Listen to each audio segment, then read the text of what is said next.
Hello दोस्तों, कैसे हो आप सब। आई होप आप सब ठीक हैं। मैं सावरमल गोदारा आप सभी का स्वागत करता हूं फिर से सपनों की उड़ान चैनल में। तो हम इस क्लास में राजस्थान का एकीकरण पढ़ने वाले हैं। इससे पहले हम प्रजामंडल के बारे में पढ़ा था। अगर वो आपने क्लास से नहीं देखी तो नीचे दिए गए लिंक पर क्लिक करके आप उन क्लासों को भी देख लीजिए। तो हम इस क्लास में राजस्थान का एकीकरण पढ़ेंगे। एकीकरण का मतलब होता है एक करना, यानी जब हमारा राजस्थान पहले रियासतों में बंटा हुआ था। कितनी रियासतों में बंटा हुआ था? आपके 19 रियासतों में बंटा हुआ था। इन 19 रियासतों को एक किया, फिर क्या बने आपका राजस्थान। तो इस प्रकार किस प्रकार हम इनके पढ़ेंगे, कैसे कैसे इन सभी रियासतों को एक किया और फिर इनका राजस्थान बनाया गया। तो इनके बारे में हम डिटेल से पढ़ने वाले हैं। तो बात करते हैं हम पढ़ने वाले हैं राजस्थान का एकीकरण। इसमें पहला हमारा राजस्थान का नामकरण संवैधानिक रूप से 26 जनवरी 1950 को। वेरी इंपॉर्टेंट बात है ये, क्योंकि वैसे तो राजस्थान का नाम हमें इतिहास के हिसाब से देखते हैं कि कर्नल जेम्स टोड ने कहा था, ऐसे कहा था, बहुत सारे हम मत देखते हैं इतिहास के।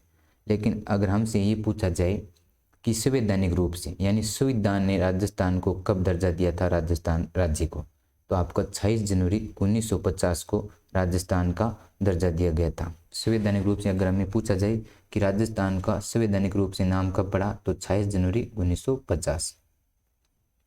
वर्तमान स्वरूप में कब आया, यानी जो अब हमारे सामने दिखाई दे रहा है राजस्थान, ये वर्तमान में कब स्वरूप में आया था? 1 नवंबर 1956 को।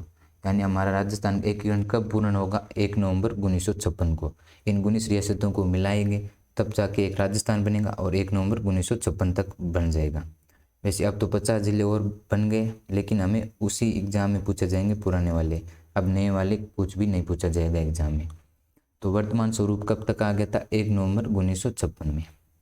फिर आप ये सब जानते ही हो कि एकीकरण के कितने चरण हैं? आपके 7 चरण हैं। ये अवधि भी बहुत बार एग्जाम में पूछी जा चुकी है कि इन एकीकरण को पूर्ण होते हुए कितने वर्ष, कितने महीना और कितने दिन लगे थे। तो आपके 8 वर्ष 7 महीने और 14 दिन लगे थे। यानी एकीकरण की अवधि, यानी कितना समय लगा था? 8 वर्ष 7 महीने 14 दिन आपको एकीकरण करते समय लगा था। फिर वही बात यहाँ पे लिखी हुई है कि एकीकरण के समय 19 रियासतें, 3 ठिकाने व 1 केंद्र शासित प्रदेश था। यानी एकीकरण के समय रियासत कितनी थी आपके? 19 रियासतें, 3 ठिकाने और 1 केंद्र शासित प्रदेश था। तो अब हम रियासतों के बारे में कुछ बात जानने वाले हैं कि प्राचीन कौन थी, न्यूनतम कौन थी, क्षेत्रफल की दृष्टि से सबसे बड़ी कौन थी, न्यूनतम कौन सी। इनके बारे में एग्जाम में बहुत बार क्वेश्चन पूछा जाता है। तो हम देखने वाले हैं सबसे प्राचीनतम रियासत याद रखनी हमें। तो सबसे प्राचीनतम रियासत है आपकी मेवाड़ या उदयपुर। एक ही बात है, मेवाड़ बोल दो या उदयपुर रियासत बोल दो। तो सबसे पुरानी यानी प्राचीनतम रियासत कौन सी आपकी? मेवाड़ या उदयपुर। नेक्स्ट कौन सी बात हम देख लेते हैं। नेक्स्ट आपके सामने न्यूनतम रियासत, यानी हमने पुरानी देख ली एकदम प्राचीनतम, तो अब न्यूनतम देख लेते हैं। तो न्यूनतम रियासत है आपकी झालावाड़, यानी सबसे लास्ट में न्यूनतम रियासत कौन सी बनी थी? आपकी झालावाड़। प्राचीन आपकी मेवाड़ है और न्यूनतम आपकी झालावाड़ है। फिर हम देखते हैं जनसंख्या के हिसाब से, तो सर्वाधिक जनसंख्या कौन सी रियासत में थी? तो आपकी जयपुर रियासत में थी। कौन सी रियासत में थी? जयपुर रियासत में। अब देख लेते हैं हम क्षेत्रफल। तो सर्वाधिक क्षेत्रफल कौन सी रियासत में था? तो आपके मारवाड़ या जोधपुर। यानी जो क्षेत्रफल की दृष्टि से सबसे बड़ी रियासत कौन सी थी? मारवाड़ या जोधपुर। जनसंख्या की दृष्टि से सबसे बड़ी रियासत कौन थी? आपकी जयपुर। वैसे ही हम न्यूनतम देख लेते हैं। तो न्यूनतम जनसंख्या में कौन सी थी? आपकी शाहपुरा रियासत थी। और न्यूनतम क्षेत्रफल में भी आपकी शाहपुरा रियासत थी। तो ये कुछ मतलब टॉपिक है जो हमें रियासत से बारे में पूछा जाता है कि न्यूनतम रियासत कौन सी है, प्राचीनतम कौन सी है, सर्वाधिक जनसंख्या की दृष्टि से जयपुर है और सर्वाधिक क्षेत्रफल की दृष्टि से आपकी मारवाड़ या जोधपुर रियासत है। फिर हम देखेंगे न्यूनतम जनसंख्या देख ली। अब फिर एक यहाँ पे रियासती विभाग के बारे में पूछा जाता है। ये एक विभाग है जिसका गठन किया गया था कि क्या नाम है इसका? रियासती विभाग। कब गठन किया गया था? ये भी बहुत इंपॉर्टेंट है। कब गठन किया गया था आपका? 5 जुलाई 1947 को इसका गठन किया गया था। इसका कार्य क्या था? इसका क्या कार्य था? रियासतों का एकीकरण करना। यानी जो रियासत है, जो भी भारत में पूरी भी रियासत है, उनका एकीकरण करना है। तो गठन कब किया था? 5 जुलाई 1947 को रियासती भाग का। नेतृत्व किसने किया था? आपका सरदार वल्लभ भाई पटेल ने। क्योंकि उस समय 565 से ज़्यादा के लगभग आसपास भारत में रियासत थी। तो उन सभी को क्या करना है, एक करना है। कार्य तो क्या है इनका, रियासतों का एकीकरण करना। और इनका नेतृत्व किसने किया था, आपका सरदार वल्लभ भाई पटेल, जिसको लौह पुरुष कहे जाते हैं, जिन्हें लौह पुरुष कहा जाता है। किन्हें कहा जाता है, सरदार वल्लभ भाई पटेल को। तो गठन कब किया गया था रियासती विभाग का, 5 जुलाई 1947 को। क्या कार्य था उसका, रियासतों को एकीकरण करना। और नेतृत्व किसने किया था, आपका सरदार वल्लभ भाई पटेल के ने किया था। नेक्स्ट बात पढ़ लेते हैं रियासती विभाग के बारे में। नेक्स्ट रियासती विभाग के बारे में हमने ये देख लिया कि कार्य आपके रियासतों को एकीकरण करना, नेतृत्व आपके सरदार वल्लभ भाई पटेल ने किया। इसके सचिव बहुत बार पूछे जा चुके हैं कि सचिव कौन थे, जो रियासती विभाग का जो स्थापना की उसके सचिव कौन थे, तो वीपी मेनन। सचिव कौन थे आपके, वीपी मेनन। मुख्यालय कहाँ पे था इसका, तो आपका नई दिल्ली, क्योंकि वहाँ पे भारत के सभी रियासतों को एक करने के लिए बनाया गया था, स्पेशल राजस्थान के लिए नहीं बनाया गया था। तो आपको याद रखना है मुख्यालय कहाँ पर, नई दिल्ली। सचिव कैसे, वीपी मेनन थे। नेतृत्व किसने किया था, आपका सरदार वल्लभ भाई पटेल ने। फिर ये इंपॉर्टेंट बात है, बहुत बार पूछी जाती है कि विल्य पत्र, यानी जो रियासत एक करने पर जो विल्य पत्र पर हस्ताक्षर करने वाली प्रथम रियासत कौन थी, तो प्रथम हस्ताक्षर करने वाली आपकी रियासत थी बीकानेर।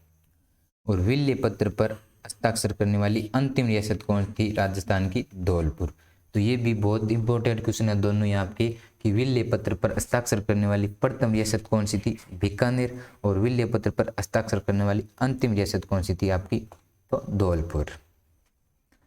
यहाँ पे लिखा हुआ है कि धौलपुर शासक कौन थे उस समय, उदयभान सिंह ने 14 अगस्त 1947 को विल्य पत्र पर हस्ताक्षर किए। एकीकरण का सर्वप्रथम हस्ताक्षर करने वाला शासक आपके अलवर के महाराजा तेज सिंह थे। थोड़ा आप समझने की कोशिश कीजिएगा कि विल्य पत्र पर देखो हस्ताक्षर करने वाली रियासत पूछे तो बीकानेर है, और एकीकरण पर सर्वप्रथम हस्ताक्षर करने वाले शासक पूछे तो आपके अलवर के महाराजा तेज सिंह हैं। ठीक है, इस बात का थोड़ा ध्यान रखिएगा। नेक्स्ट बात करते हैं हम, नेक्स्ट अब हम बात करने वाले, जो हम बताया कि राजस्थान के 3 ठिकाने हैं वो कौन कौन से हैं। गुनिस रियासत तो आप जानते ही होंगे कौन कौन सी है, तो वो हमने प्रजामंडल में भी देखा था कि गुनिस रियासतों की स्थापना हुई थी वहाँ पे प्रजामंडल की। तो 3 ठिकाने थे आपके। एक नंबर आपका नीमराना ठिकाना था, जो कौन कहाँ पे पड़ता था, अलवर रियासत में। 2 नंबर आपका कुशलगढ़ ठिकाना था, जो बांसवाड़ा रियासत में पड़ता था। देखो मैं रियासत बोल रहा हूँ क्योंकि उस समय बांसवाड़ा रियासत थी, हाँ आप वर्तमान में जिले हैं। तो नीमराना उस समय कौन सी रियासत में पड़ता था, अलवर में। कुशलगढ़ कौन से में पड़ता था, आपके बांसवाड़ा में। 3 नंबर आपका लावा है, जो पड़ता था जयपुर में, कहीं पे टोंक लिखा हुआ है, यहाँ पे जयपुर में। ठीक है, तो आपके नीमराना के शासक जान लेते हैं, क्योंकि रियासतों के तो हर कोई राजा मतलब शासक जानते ही कौन थे, लेकिन ठिकानों के अगर आपसे ठिकानेदार पूछे जाए तो वो भी हमें याद रखना है। तो नीमराना के शासक थे आपके राजेंद्र सिंह। लावा के शासक थे आपके प्रदीप सिंह, और कुशलगढ़ के शासक थे आपके हरिंदर सिंह। तो ये थे आपके तीनों के शासक, तीनों कौन सी रियासत के ठिकाने थे, और ये हमने देख लिया। फिर हमें ये भी देख लेना है कि सर्वाधिक क्षेत्रफल किसका था और सबसे छोटा ठिकाना कौन सा था। तो सबसे बड़ा कौन सा था, आपका कुशलगढ़ था। इन 3 ठिकानों की बात कर रहा हूँ, 3 ठिकानों में सबसे बड़ा ठिकाना कौन सा था, आपका कुशलगढ़, और सबसे छोटा कौन सा था, लावा। तो सबसे छोटा ठिकाना कौन सा हो जाएगा, लावा। तो ये आपके ठिकानों के बारे में मैंने पूरी डिटेल से जानकर दे दिए कि 3 ठिकाने थे, कौन कौन से थे, कौन सी रियासत में पड़ते थे, और वहाँ के कौन कौन से आपके वहाँ के जागीरदार यहाँ शासक थे, और सबसे बड़ी कौन सी है, कुशलगढ़, और सबसे छोटी कौन सी आपकी, लावा। नेक्स्ट देख लेते हैं हम एकीकरण के बारे में क्या इंपॉर्टेंट बात है। नेक्स्ट, जैसे कि मैंने बताया कि एक केंद्र शासित प्रदेश था, तो उस केंद्र शासित प्रदेश को भी देख लेते हैं। तो केंद्र शासित प्रदेश कौन सा था, आपका अजमेर मेरवाड़ा। जो अजमेर मेरवाड़ा आपके सी श्रेणी का राज्य था। इन श्रेणियों में बांटा गया था राज्यों को, तो अजमेर मेरवाड़ा आपका सी श्रेणी का तो राज्य था, और केंद्र शासित प्रदेश अजमेर और मेरवाड़ा था। याद रख लेना, 19 रियासत थी, 3 ठिकाने थे, और एक आपका केंद्र शासित प्रदेश कौन सा था, अजमेर मेरवाड़ा। और अजमेर मेरवाड़ा किस श्रेणी का राज्य था, सी श्रेणी का राज्य था। नेक्स्ट बात करने वाले हम अगली क्लास में पढ़ेंगे श्रेणियों के बारे में कि कैसे राज्यों मतलब श्रेणियों में बांटा गया था। फिर हम पढ़ेंगे अब एकीकरण के 7 चरण। एकीकरण के 7 चरण, तो पहले हमने डिटेल लिए किसकी, 19 रियासत की, 3 ठिकाने की, और एक केंद्र शासित प्रदेश की, और हमने एक वो विभाग के लिए कि क्यों गठन किया गया था। अब हम राजस्थान के एकीकरण के जो 7 चरण हैं उनके बारे में पढ़ने वाले डिटेल से। तो पहला चरण है आपका पहला चरण उसका नाम क्या था आपका मत्स्य संघ। प्रथम चरण का नाम क्या था आपके मत्स्य संघ। विल्य यानी इस चरण को मिलाया कब गया था, तो आपका 8 मार्च 1948 को मिला गया था। तो सर्वप्रथम चरण में आपका 18 मार्च 1948 को मिलाया गया था।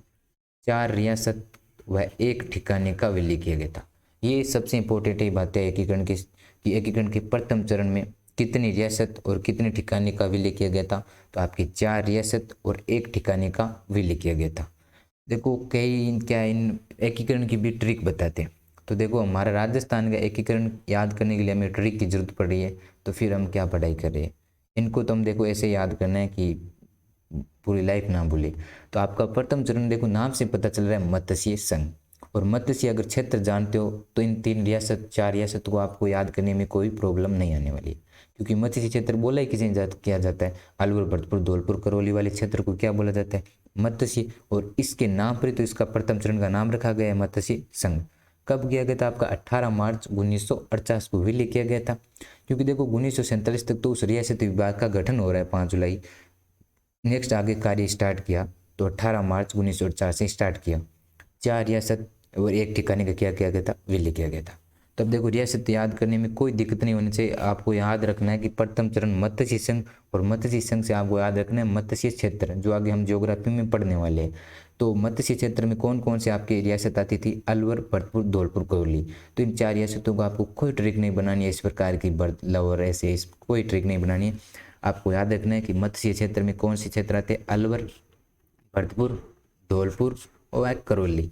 तो ये आपकी 4 रियासत है, अलवर भरतपुर धौलपुर और करौली।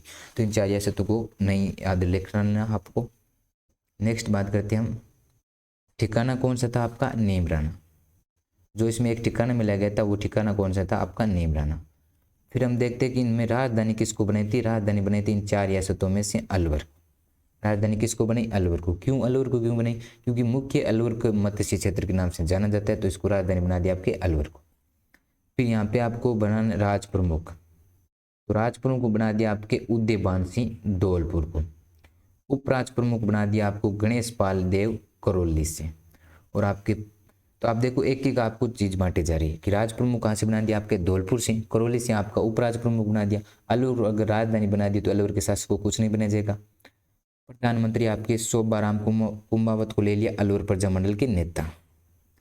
तो प्रधानमंत्री कौन हो गए यहाँ पे, शोभाराम कुंभावत, अलवर प्रजामंडल के क्या थे, नेता। जो हमने अलवर प्रजामंडल पढ़े थे, प्रजामंडल हम पढ़ चुके हैं, अगर आपने वो क्लास नहीं देखी तो देख लीजिएगा। तो अलवर प्रजामंडल के नेता थे कौन आपके, शोभाराम कुंभावत। इनको क्या बनाया गया था, प्रधानमंत्री। नेक्स्ट आपको अन्य मंत्रिमंडल याद रख लेना है इसमें, योगल किशोर चतुर्वेदी, मास्टर भोलेनाथ, गोपीलाल यादव, डॉक्टर मंगल सिंह व चिरंजीवी लाल शर्मा। ये प्रजामंडल से भी जुड़े हुए हैं, इनमें से चिरंजीवी लाल शर्मा वगैरह।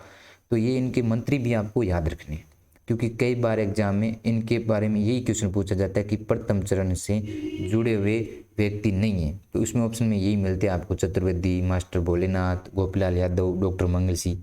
तो ये आपका प्रथम चरण है। और मत्स्य संघ देखो यहाँ पे लिखा हुआ नेक्स्ट बात कि मत्स्य संघ नाम की सिफारिश किसने दी थी, के.एम. मुंशी ने दी थी। ये भी इंपॉर्टेंट क्वेश्चन है कि ये जो इस प्रथम चरण का नाम रखा गया है मत्स्य संघ, ये मतलब सिफारिश मतलब इस नाम की मतलब इच्छा किसने जताई थी, तो आपके के.एम. मुंशी ने जताई थी। तो आपको याद रखना है कि 4 क्या मिलाई थी रियासत, कौन कौन सी आपके, अलवर भरतपुर धौलपुर करौली। एक ठिकाना मिला था कौन सा आपका, नीमराना। फिर हम देखेंगे कि राजधानी भाई इन चारों में से किसको बना दिए, अलवर को बना दी। तो फिर धौलपुर ने वालों ने बोला तो उनको बोला चलो ठीक है आपको राज प्रमुख बना देंगे, तो उदयभान सिंह को राज प्रमुख बना दिया। और उपराज प्रमुख आपके करौली के राज्य को बना दिया, उन्होंने बोला हमें भी तो कुछ दो, हम भी तो आपके साथ विलय हो रहे हैं। तो इनको क्या बना दिया आपका उपराज प्रमुख गणेश पाल देव को। प्रधानमंत्री बना दिया आपके अलवर प्रजामंडल के नेता ही शोभाराम कुंभावत को। तो मंत्रिमंडल भी आपको याद रखने हैं, युगल किशोर चतुर्वेदी, मास्टर भोलेनाथ, गोपीलाल यादव, डॉक्टर मंगल सिंह और चिरंजीवी लाल शर्मा। नेक्स्ट क्या बात है देख लेते हैं हम। नेक्स्ट बात है उद्घाटन। नेक्स्ट कौन सी बात है आपके, उद्घाटन। तो उद्घाटन क्यों, आपको देखो उद्घाटन आपको याद रखना है नरहरि विष्णु गौडगिल। अगर याद रखने की थोड़ा बहुत तरीका देखोगे तो आप ये देख सकते हो कि प्रथम चरण का हम क्या करें, उद्घाटन करें। और सर्वप्रथम हम किसको याद करते हैं, गौड को याद करते हैं। उसे आप याद रख सकते हो थोड़ा बहुत कि नरहरि विष्णु गौडगिल। हालांकि इनको रटने की जरूरत नहीं है, 4 तो फिर उद्घाटन करता है, इनको भी क्या ट्रिक की जरूरत। तो उद्घाटन नरहरि विष्णु गोडगिल। अब देखो उद्घाटन कहाँ पे किया गया था, स्थान देखिए आप, लोहागढ़ दुर्ग भरतपुर में। अब भरतपुर में क्योंकि हमें सिर्फ आपको दिमाग लगाना है। जैसे कि 4 रियासतों को मिला गया था, कितनी रियासतों को मिला गया था, 4 रियासतों में। 4 रियासतों में से देखो अलवर को भी राजधानी बना दी और अलवर के एक प्रधानमंत्री भी ले लिया। करौली से आपके एक उपराज प्रमुख भी बना दिया और धौलपुर से आपको उदयभान सिंह को राज प्रमुख बना दिया। लेकिन भरतपुर वालों को अभी तक कुछ नहीं दिए, तो भरतपुर वालों भी तो मांग करेंगे ना कि भाई हम भी तो इस मतलब एकीकरण में विलय हो रहे, तो हमें भी तो कुछ ना कुछ दो। तो उनको आप टेंशन मत लो, हम उद्घाटन करेंगे वो आपके भरतपुर में करेंगे। तो आपके लोहागढ़ दुर्ग भरतपुर में क्या किया गया था, आपका उद्घाटन किया गया था, क्योंकि सबको राजी देना मतलब सबको क्या करना था, राजी करना था और उनको मिलाना था। तो कई को राज प्रमुख बना दिया, कई को उपराज प्रमुख, किसी को राजधानी बना दी, किसी को कहा आपके हम क्या करेंगे वहाँ पे उद्घाटन करेंगे। तो मेरे को तो नहीं लगता कि अब आपको याद करने में तकलीफ होगी कि भरतपुर को क्या दे दिया था आपको कि आपकी उद्घाटन करेंगे लोहागढ़ दुर्ग भरतपुर में। अब देखो ये आपको याद रखे या ना रखे ये आप पे चाहिए, इतना ज़्यादा नहीं पूछा जाता है।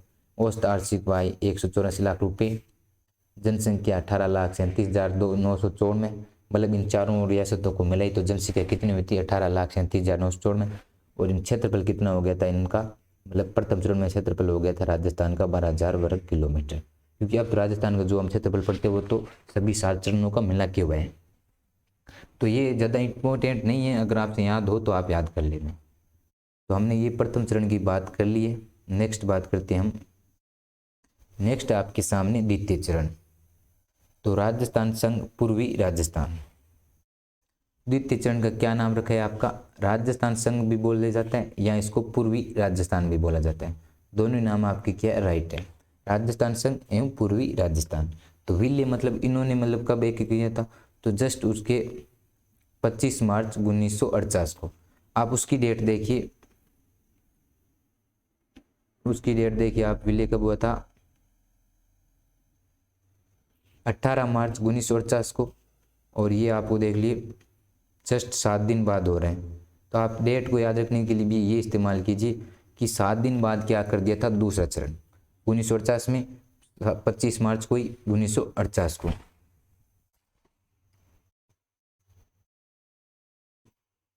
तो इसमें आपके 9 रियासत तथा 1 ठिकाने का विलय हुआ था। प्रथम चरण में आपके 4 रियासत और 1 ठिकाना हुआ था, इसमें भी आपका 1 ठिकाना, लेकिन रियासत कितनी है, 9।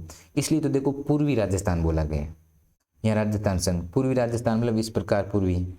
तो इसमें 9 रियासत है आपकी, तो 9 रियासत हैं, कौन कौन सी आपकी, बांसवाड़ा, डूंगरपुर, प्रतापगढ़, शाहपुरा, किशनगढ़, टोंक, बूंदी, झालावाड़ और कोटा। तो देखो एक तो आप याद रख सकते हो, कोटा, बूंदी, बारा, झालावाड़, हाड़ौती हो गया। फिर एक्स्ट्रा में आप नीचे नीचे याद रख सकते हो, डूंगरपुर, बांसवाड़ा। फिर इधर तो एक प्रतापगढ़, शाहपुरा, किशनगढ़, 3 ही तो याद रखने आपके टोंक। एक तो आपको याद रखना है सीधा रियासत में हाड़ौती, यानी कोटा, बूंदी, बारा, झालावाड़। 12 नहीं है क्या, तो कोटा, बूंदी, झालावाड़ याद रखना आपको, 12 नहीं याद रखना है। तो कोटा, बूंदी, झालावाड़, टोंक, किशनगढ़, शाहपुरा, प्रतापगढ़, डूंगरपुर, बांसवाड़ा, ये तो आपकी क्या थी, 9 रियासत थी। ठिकाना कौन सा था, तो ठिकाना थे आपका कुशलगढ़। ठीक है, नेक्स्ट देखते हैं राजधानी। राजधानी बनाई इन सभी में से कोटा को, राजधानी बने किसको, कोटा को। राज प्रमुख बना दिया आपके कोटा मराव भीम सिंह को, राज प्रमुख किसको बनाए थे, कोटा के मराव भीम सिंह को।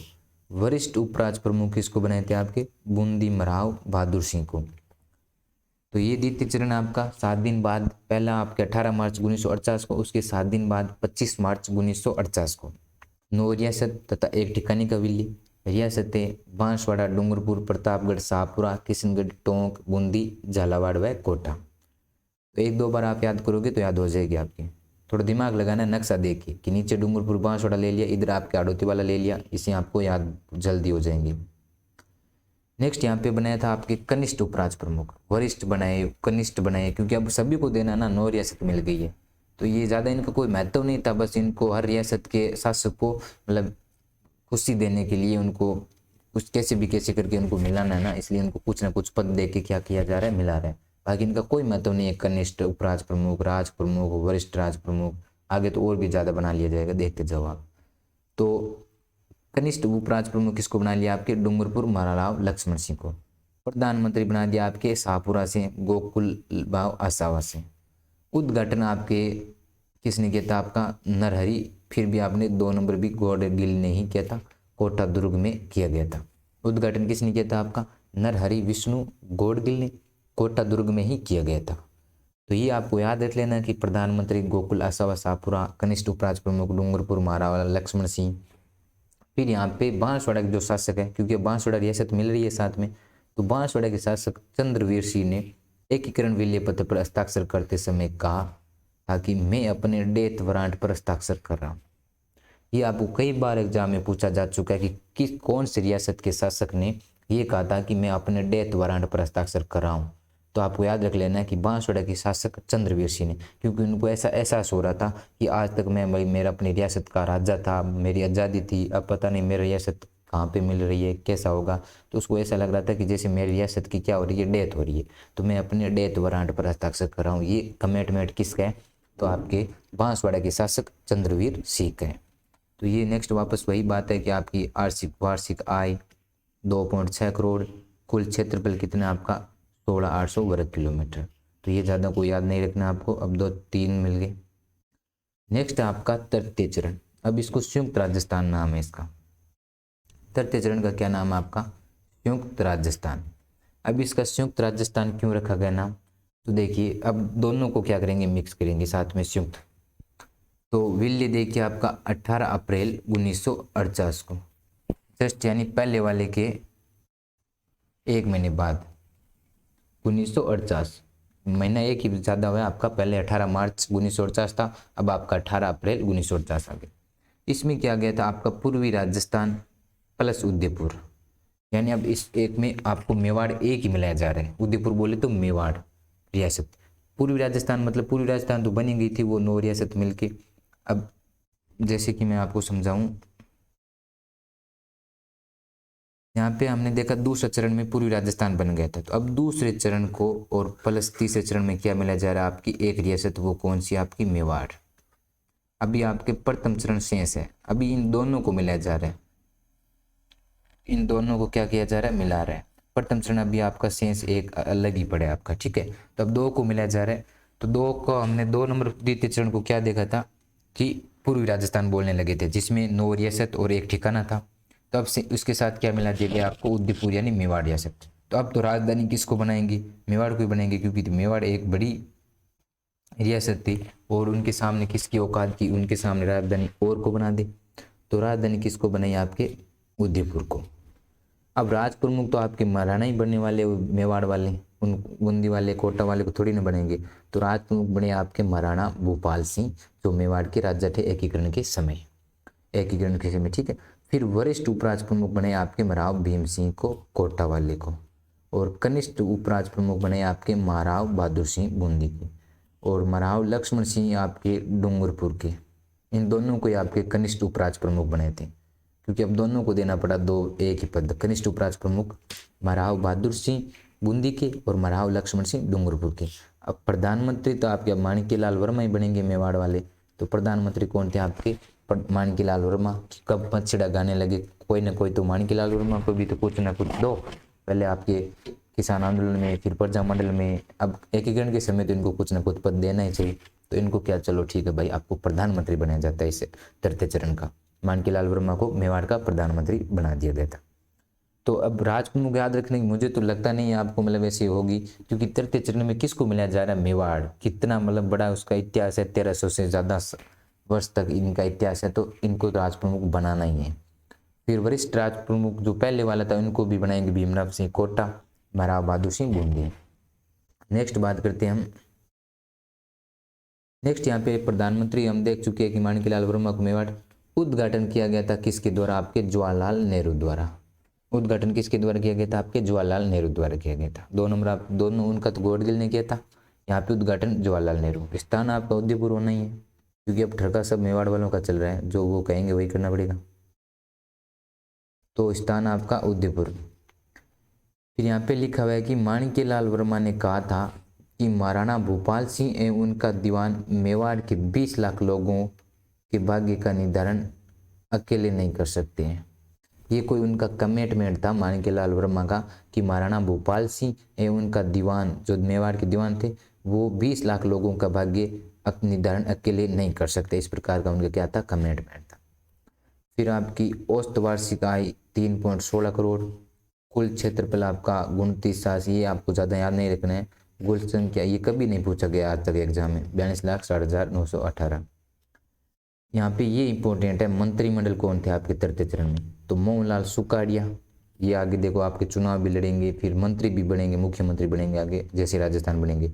तो मंत्रिमंडल आपके मोहनलाल सुखाड़िया, गोकुललाल असावा, प्रेम नारायण, देखो किस्मत बदल दी है तो पता नहीं चलता। देखो अब देखो इन मोहनलाल सुखाड़िया को कोई पद नहीं दिया जा रहा है, मंत्री के रूप में स्वीकार किया जा रहा है और आने वाले समय में ये राजस्थान के क्या बनेंगे, मुख्यमंत्री बनेंगे। ये सब आपके माणिक्यलाल वर्मा वगैरह सब हार जाएंगे चुनाव, देखते जाओ आप आगे।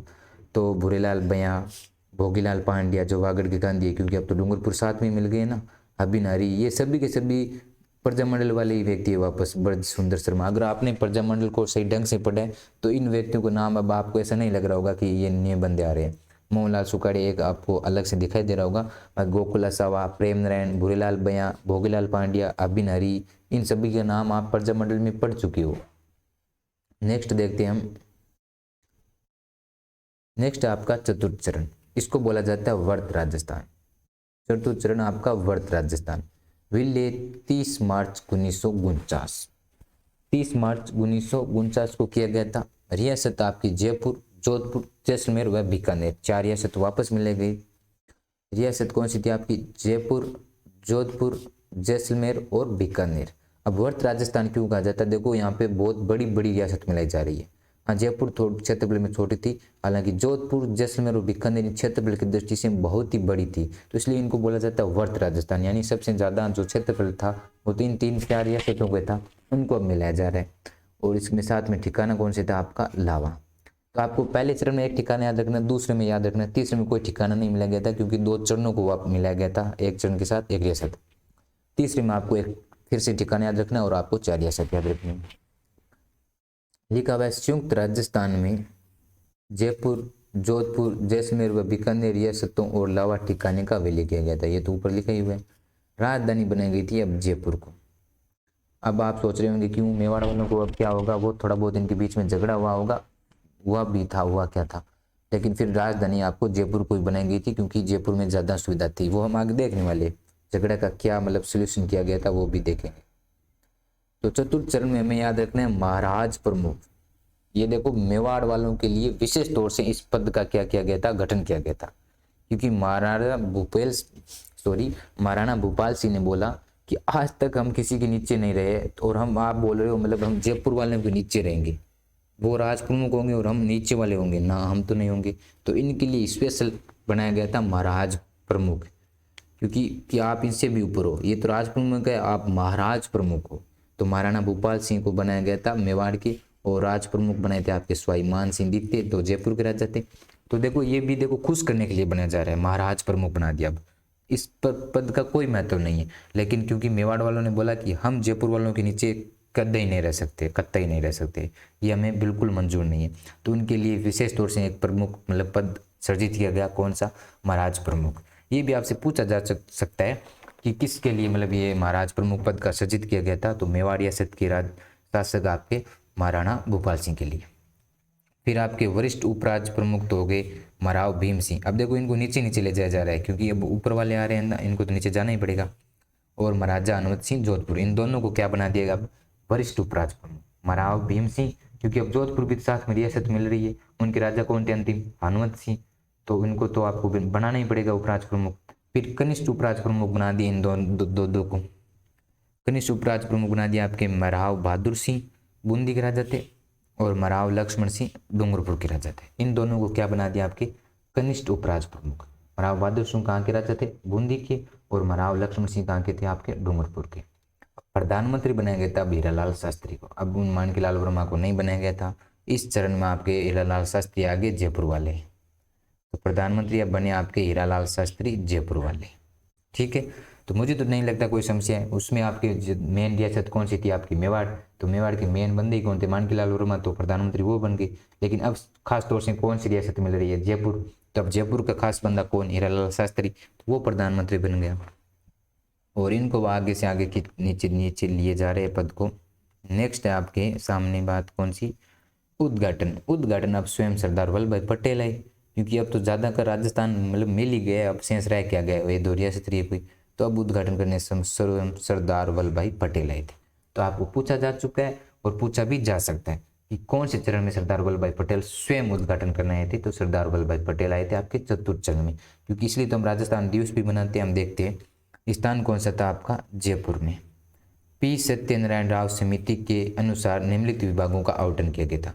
यानी जैसा कि मैंने आपको बताया कि इन रियासतों के बीच में क्या हो रहा था, झगड़ा हो रहा था। कोई बोल राजधानी हमको क्यों नहीं बनाई जा रही, मेवाड़ मारवाड़ इन सबको लेके क्या हो रहा था, इस प्रकार झगड़ा हो रहा। तो फिर एक कौन सी समिति का गठन किया गया था आपका, पी सत्यनारायण राव समिति का गठन किया गया था। इन्होंने अलग अलग विभाग दिए, जैसे राजधानी बनाई जयपुर को, राजधानी बनाई जयपुर को जो आज भी राजधानी है। न्याय विभाग दिया आपके जोधपुर रियासत को, कि जो न्याय करने का अधिकार वो किसको दिया था, कौन सा विभाग दिया था, जोधपुर को। शिक्षा विभाग दिया था आपके बीकानेर रियासत को। वन विभाग दिया था आपके कोटा रियासत को। और कृषि विभाग दिया था भरतपुर को, क्यों भरतपुर है जाट और जाटों का तो काम है कृषि करना, तो कृषि विभाग दे दिया आपके भरतपुर को। वन विभाग दिया था आपके कोटा रियासत को। शिक्षा विभाग दिया था आपके बीकानेर को। न्याय विभाग दिया था आपके जोधपुर को। और राजधानी बनाई आपके जयपुर। तो ये पी सत्यनारायण, अभी नेक्स्ट भी और बात करने वाले और भी विभाग दिए गए थे। ये विभाग आपको कई बार एग्जाम में पूछा जा चुका है, सम्मिलित करने में बहुत बार आ चुका है कि एक तरफ आपकी रियासत दे दी जाती है और एक तरफ आपके विभाग दिए जाते हैं, फिर इनको सम्मिलित किए करवाए जाते हैं। तो ये आपको ध्यान में रख लेना है कि राजधानी किसको बनाई, जयपुर को। न्याय विभाग किसको दिया था, आपके जोधपुर को। शिक्षा विभाग बीकानेर को। वन विभाग कोटा को। और कृषि विभाग आपके भरतपुर को। नेक्स्ट देखते हैं हम। नेक्स्ट एक याद रख लेना आपके खनिज विभाग, क्योंकि उदयपुर इधर खनिज ज़्यादा होती है तो इनको बोला आपको दिया जाता है खनिज विभाग उदयपुर को, ठीक है। तो इस प्रकार इन सभी को क्या किया गया था, खुश किया गया था। नेक्स्ट यहाँ पे एक बात लिखी हुई है, इसी की लिखी हुई है आपके कौन सी, कि मंत्रिमंडल।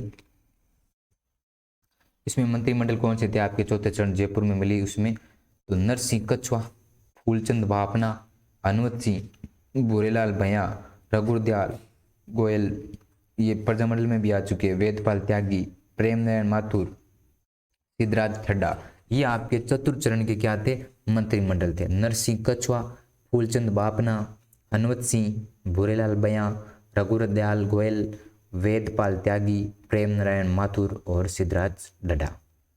नेक्स्ट यहाँ पे लिखा हुआ है सुमनेश जोशी द्वारा प्रकाशित, किसके द्वारा प्रकाशित, सुमनेश जोशी द्वारा प्रकाशित रियासती समाचार पत्र में जोधपुर शासक हनुमत सिंह के पाकिस्तान में मिलने की योजना का पर्दाफाश किया था। यानी जोधपुर के शासक हनुमत सिंह कहाँ मिलना चाहते थे, क्योंकि उस समय पाकिस्तान भी तो बन रहा था, नया देश 1947 की उसी की समय की ये बात चल रही है।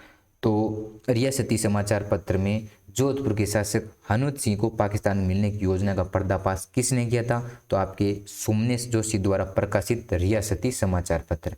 ये रियासती समाचार पत्र हम पहले भी देख चुके हैं प्रजामंडल और किसान आंदोलन के हत्याकांडों में। तो ये वही रियासती समाचार पत्र है जो किसके द्वारा प्रकाशित होता था, सुमनेश जोशी द्वारा प्रकाशित रियासती समाचार पत्र में जोधपुर के शासक हनुमत सिंह के पाकिस्तान में मिलने की योजना का पर्दाफाश किया गया था। नेक्स्ट यहाँ पे एक और इम्पोर्टेंट बात लिखी हुई है कि राम मनोहर लोहिया के नेतृत्व में राजस्थान आंदोलन समिति का गठन कर जयपुर और जोधपुर, बीकानेर, जैसलमेर और मत्स्य संघ को संयुक्त राजस्थान में सम्मिलित कर एक सुदृढ़ इकाई गठन की मांग की थी। यानी इन सभी को मिलाकर एक क्या की दिया जाए, संयुक्त राजस्थान में सम्मिलित करके एक सुदृढ़ इकाई गठन की मांग की थी, यानी जो अब आगे बनने वाला है संयुक्त राजस्थान। ये आपकी मांग किसने की थी, राजस्थान आंदोलन समिति के आधार पर राम मनोहर लोहिया के नेतृत्व में। राजस्थान दिवस मनाया जाता है आपके 30 मार्च को, जो आज भी मनाया जाता है। क्यों मनाया जाता है, क्योंकि देखो अब पूरा राजस्थान लगभग ऑलमोस्ट बन चुका था 30 मार्च को आपको ये चौथे चरण में, तो तब से ही आपको 30 मार्च 1948 में बन गया था आपका राजस्थान ऑलमोस्ट। तो आपको राजस्थान दिवस कब मनाया जाता है, 30 मार्च, क्योंकि अब अन्य चरणों में तो बस इन आपस में जोड़े जाएंगे। जैसे आपका पहला चरण अभी अलग ही है और इन दूसरे चरण भी अलग है, इस प्रकार इनको जोड़ा जाएगा। नेक्स्ट देखो आपको पांचवें चरण, जैसे पांचवें चरण में आपके संयुक्त वर्त राजस्थान बोला जाता है, यानी अब सभी को जोड़ दिया जाए ऑलमोस्ट।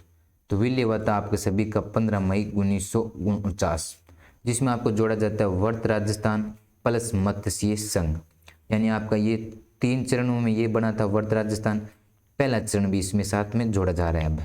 यानी पहले हमने देखा था पहला चरण कौन सा था आपका, मत्स्य संघ, तो उसको तो अलग ही पड़ा है अभी, तो वो इसके साथ थोड़ी जुड़ा है। फिर हमने 3 चरणों तक देखा वर्त राजस्थान बना था। मत्स्य संघ के बाद में हमने देखा एक 9 रियासत मिली, उसके बाद में मेवाड़ मिला उसमें, फिर मेवाड़ के बाद में ये 4 रियासत मिल गई, जयपुर, जोधपुर, बीकानेर मिलकर क्या बना था आपका वर्त राजस्थान। लेकिन अब पहला चरण क्या रह गया, शेष, तो अब इन दोनों को मिलाया जा रहा है, 5 चरण में आपके इन दोनों को मिलाया जा रहा है। तो दोनों को मिलाया जा रहा है, राजधानी तो अब वही की रहनी है, अब कोई ज़्यादा चेंज नहीं होने वाला है, उद्घाटन वगैरह कुछ भी नहीं होने वाला है। तो राजधानी आपकी वही रहेगी जयपुर, महाराज प्रमुख भी वही रहेंगे महाराणा भूपाल सिंह, और राज प्रमुख भी वही रहेंगे स्वाई मान सिंह द्वितीय, वरिष्ठ उपराज प्रमुख महाराज भीम सिंह अब सेम ही रहने वाले हैं, महाराज अनुवत सिंह जोधपुर, क्योंकि अब पहले चरण वालों को मिलाया जा रहा है, अब उनको कोई पद वगैरह नहीं दिया जाएगा। नेक्स्ट आपके सामने वही है सभी कनिष्ठ उपराज प्रमुख मराव बहादुर सिंह बूंदी, मराव लक्ष्मण सिंह डूंगरपुर के थे, प्रधानमंत्री वापस वही रहने वाले हीरालाल शास्त्री जयपुर के, और मंत्रिमंडल में भी बस कुछ अलग जुड़ जाएंगे, लेकिन ज़्यादा कोई नहीं जुड़ेंगे। नरसिंह कछुआ, फूलचंद बापना, अनुवत सिंह, भूरेलाल बया, रघुवर दयाल गोयल, वेदपाल त्यागी, प्रेम नारायण माथुर, शोभाराम कुमावत, सिद्धराज अड्डा, देखो सभी के सभी मंत्री भी सेम ही है। ये थोड़ी आपको याद रखने वाली बात है कि शंकरदेव राय समिति की सिफारिश पर मत्स्य संघ का विलय वर्त राजस्थान में किया गया था। यानी ये पूछ भी लिया जाता है कि कौन सी सिफारिश पर मत्स्य संघ का विलय वर्त राजस्थान में किया गया था, शंकरदेव राय समिति के द्वारा। जो पहले राय दी थी वो तो दी थी आपके वर्त राजस्थान बनाने की, यहाँ पे मत्स्य संघ की राय किसने दी थी कि मत्स्य संघ को आप वर्त राजस्थान में मतलब विलय कर दीजिए। ये आपकी कौन सी समिति थी, शंकरदेव राय समिति, उसकी सिफारिश पर ये दी गई थी। नेक्स्ट देखते हैं हम, नेक्स्ट आपका छठा चरण, जिसमें आपका मिलने वाला है कौन सा, अब देखो चरण छठा चरण में राजस्थान नाम पड़ गया था, क्योंकि अब राजस्थान बन ही गया ऑलमोस्ट। विलय कब हुआ था, 6 जनवरी 1950 को, इसलिए तो 6 जनवरी 1950 को राजस्थान को संवैधानिक रूप से क्या मिली थी, आपको दर्जा मिला गया था, क्योंकि छठा चरण में राजस्थान बन गया था। अब आपका रहा है सिरोही, जिसको आबू व देलवाड़ा को छोड़कर राजस्थान में विलय कर दिया गया था। सिरोही जिसमें आबू व देलवाड़ा को छोड़कर राजस्थान में विलय। अब ये क्या कहानी है कि आबू और देलवाड़ा को छोड़ रहे हैं और बाकी सिरोही को मिला रहे, ये आपके था सरदार वल्लभ भाई पटेल के कारण। सरदार वल्लभ भाई पटेल गुजरात से उधर बिलोंग करते थे, तो उनको सिरोही चाहिए थे, इधर आबू और देलवाड़ा। इनको सिरोही वालों को चाहिए थे गोकुल भाई भट्ट, तो उस प्रकार क्या था आपके गोकुल भाई भट्ट से गांव को लेकर इधर उधर गुजरात की ओर ले लिए और इधर आपके राजस्थान की ओर मिला दी। तो यानी छठे चरण में आपके सिरोही में से किसको नहीं मिलाया गया था, आबू व देलवाड़ा को छोड़कर सिरोही को मिला दिया गया था। फिर आपको वही सेम याद नहीं रखना, अब राजधानी वापस वही रहनी है, महाराजा प्रमुख भूपाल सिंह, ये सेम ही है वापस। अब 4 चरणों तक ही चेंज होते हैं, बाद में चरण चेंज नहीं होते, ये सभी सेम है वापस, प्रधानमंत्री मंत्रिमंडल सभी सभी। नेक्स्ट यहाँ पे लिखना आपको 1 फरवरी 1949 को सरदार पटेल ने सिरोही का विलय गुजरात में किया था। 1 फरवरी 1949 को सरदार पटेल ने सिरोही का विलय कहाँ पे किया था, गुजरात में किया था। बलवंत सिंह मेहता व गोकुल भाई भट्ट के आंदोलन के कारण, यानी सिरोही पहले तो पूरा ही मिला लिया था आपका गुजरात की ओर 1 फरवरी 1949 को। फिर आपके बलवंत सिंह मेहता जो हमने पढ़े थे, प्रजामंडल में भी पढ़े थे, प्रमुख अध्यक्ष थे आपके, और गोकुल भाई भट्ट के आंदोलन के कारण 26 जनवरी 1950 को सिरोही को राजस्थान में शामिल किया, लेकिन आबू और देलवाड़ा क्षेत्र को गुजरात में ही शामिल कर दिया गया। जो पहली बात मैं बता चुका हूँ, क्योंकि किसने किया था आपके, ये सरदार वल्लभ भाई पटेल ने सिरोही को कहाँ पे मिला दिया था, गुजरात में। फिर आंदोलन किया तो बलवंत सिंह मेहता और गोकुल भाई भट्ट ने, तो 26 जनवरी 1950 को सिरोही में से आबू और देलवाड़ा तो रख ही लिए थे, क्योंकि आबू और देलवाड़ा का काफ़ी इंपॉर्टेंट था, तो वो चाहते थे मेरे जो रियासत बन रही है, यानी जो राज्य बन रहा है, क्योंकि सरदार वल्लभ भाई पटेल कहाँ से बिलोंग करते थे, तो आपके उधर से गुजरात की ओर से, तो वो उनमें मिलाने चाहते थे, तो इसलिए इन्होंने आबू और देलवाड़ा को फिर भी रख लिया था और बाकी से सिरोही मिला दी थी। फिर यहाँ पे हीरालाल शास्त्री ने पत्र में लिखा, हीरालाल शास्त्री ने पटेल को पत्र में लिखा कि सिरोही का अर्थ है गोकुल भाई भट्ट, और इनके बिना हम राजस्थान नहीं चल सकते, इनके बिना हम राजस्थान नहीं चल सकते। यानी पहले सिरोही को पूरा ही मिला लिया था सरदार वल्लभ भाई पटेल ने, तो इनके सभी क्वेश्चन करने लगे थे, हीरालाल शास्त्री ने लिखा था पटेल को पत्र कि सूर्य का अर्थ है गोकुल भाई भट्ट, इनके बिना हम राजस्थान नहीं चल सकते। और देखो इसलिए तो जहाँ से गोकुल भाई भट्ट का गांव है ना, वहां से लेके क्या कर दिया था, जैसे मैं बताऊं आपको, जैसे ये आप यहाँ पे मान के चलिए, यहाँ पे ऐसी सिरोही है, जो भी ऐसी सिरोही मान लीजिए आप। तो जैसे यहाँ पे गोकुल भाई का भट्ट गाँव था ना, गोकुल भाई का, वहाँ से इन्होंने क्या कर दिया, सरदार वल्लभ भाई पटेल ने कहा ये आप सिरोही राजस्थान में मिला दीजिए, और आबू और जो देलवाड़ा है वो यहाँ पे इधर से राजस्थान में मिला लिए। क्यों मिला लिया? क्योंकि हीरालाल शास्त्री ने पटेल को पत्र लिखा कि सिरोही का अर्थ क्या है, गोकुल भाई भट्ट, और आप बोल रहे हो कि सिरोही को हम मिला लें राजस्थान में, तो ये हो नहीं सकता। तो सरदार वल्लभ भाई पटेल ने कहा अच्छा गोकुल भाई भट्ट, तो आपके यहाँ से गोकुल भाई का भट्ट गाँव मतलब पड़ता है, तो मैं यहाँ से क्या कर देता हूँ, सिरोही को राजस्थान में मिला देता हूँ, और बाकी से सिरोही को मैं इधर मिला लेता हूँ। तो इस प्रकार कुछ लफड़ा किया गया था। फिर यहाँ पे लिखा हुआ है नेक्स्ट बात, 26 जनवरी 1950 को राजस्थान शब्द की संवैधानिक मान्यता प्राप्त हुई। ये बात हम पहले भी देख चुके हैं। तो ये कई इंपॉर्टेंट बात आपको याद रखनी है कि हीरालाल शास्त्री ने कौन सा पत्र लिखा था, उसमें क्या बोला था कि सिरोही का अर्थ गोकुल भाई भट्ट है, और किसके आंदोलन किया था, कब किया गया, 26 जनवरी 1950 को बलवंत सिंह मेहता एवं गोकुल भाई भट्ट के कहने पर। तो ये कुछ गड़बड़ कर दी थी सरदार वल्लभ भाई पटेल ने। नेक्स्ट आपका 7वां चरण। अब 7वें चरण में आपका वही केंद्र शासित प्रदेश रह गया, उनको भी तो मिलाना जरूरी है। तो 7वें चरण में आपके वर्तमान राजस्थान जो अब दिखाई दे रहा वैसा बन गया था। तो विले 1 नवंबर 1956 को, तभी तो राजधानी का एकीकरण कब पूरा होता है, 1 नवंबर 1956 को।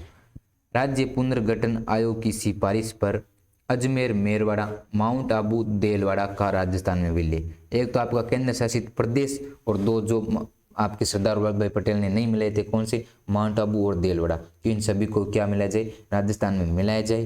फिर एक नेक्स्ट और मध्य प्रदेश का आपका सुनेल टप्पा, मध्य प्रदेश का कौन, सुनेल टप्पा को राजस्थान में, और सिरोज को मध्य प्रदेश में विलय किया जाए। यानी जो सिरोज था ये कहाँ पे आ गया था, राजस्थान में, और इस सुनेल टप्पा को मिलाया जाए आपके मध्य प्रदेश में, इस प्रकार। तो मध्य प्रदेश के सुनेल टप्पा था वो कहाँ पे था, मध्य प्रदेश में, तो उनको तो बोला कि आप यहाँ पे मिलाओ राजस्थान में, और जो राजस्थान में कौन सा था, सिरोज, उसको मिलाओ आप मध्य प्रदेश में। यानी इनको क्या किया गया था, एक्सचेंज किया गया था। क्या किया गया था, सुनेल टप्पा जो कहाँ का था, मध्य प्रदेश, उनको तो बोला राजस्थान में मिलाओ, और राजस्थान का खास सिरोज उनको कहाँ, मध्य प्रदेश में मिलाओ। ये सब क्या किया गया था, आपके 7वें चरण में चेंज किया गया था 1 नवंबर 1956 को, जहाँ पर आपके ये बहुत बार पूछा जा चुका है कि राज्य पुनर्गठन किसकी सिफारिश पर, मतलब किसकी सिफारिश, आपके राज्य पुनर्गठन आयोग की सिफारिश पर अजमेर, मेरवाड़ा, माउंट आबू और देलवाड़ा का क्या किया गया था, राजस्थान में विलय किया गया था। राजधानी आपकी जयपुर थी। नेक्स्ट आपके सामने इसमें मुख्यमंत्री बने थे आपके मोहनलाल सुखाड़िया, यानी प्रथम राजस्थान के मुख्यमंत्री कौन, प्रथम मुख्यमंत्री नहीं, आपके 7वें चरण के मुख्यमंत्री आपके मोहनलाल सुखाड़िया, जो मनोनीत नहीं थे, आगे देखेंगे हम। राज्यपाल बने थे आपके सरदार गुरुमुख निहाल सिंह। तो यहाँ पे आपके राजस्थान के प्रथम ही बताया जा रहा है आपके सरदार गुरुमुख निहाल सिंह। राज प्रमुख पद को समाप्त कर राज्यपाल का पद सृजित किया, और राज्यों की श्रेणी ए, ब तथा स को समाप्त कर दिया गया था। यानी जो ए, ब, स जो भी श्रेणी थी उनको क्या कर दिया था, समाप्त कर दिया था। क्योंकि हमने देखा था कि 3 प्रकार की थी, एक खुद रियासत थी वो, दूसरी एक अंग्रेजों द्वारा बनाई गई रियासत, तीसरी अभी तक मतलब स्वतंत्र रियासत थी। इस प्रकार ए, ब, स, द में रियासतों को बांटा गया था, और राज प्रमुख पद को समाप्त करके वहां पर कौन सा पद सर्जित किया गया था, राज्यपाल का पद सर्जित किया गया था। तो ये आपके एकीकरण की बातें थी। तो इतनी थी आपकी राजस्थान के एकीकरण, जिसमें मैंने इंपॉर्टेंट पूरी बातें आपको बता दी गई है 7 चरणों के बारे में। नेक्स्ट क्लास में हम बात करेंगे राजस्थान के एकीकरण के इंपॉर्टेंट क्वेश्चन, और कोई अन्य भी इफेक्ट है या कोई अन्य महत्वपूर्ण तथ्य उनकी भी हम बात करने वाले हैं। अगर आपको क्लास पसंद आई हो तो लाइक कीजिए और चैनल को सब्सक्राइब कीजिए। ऐसी क्लासें देखने के लिए चैनल को सब्सक्राइब जरूर कर लीजिए। क्लास देखने के लिए थैंक यू।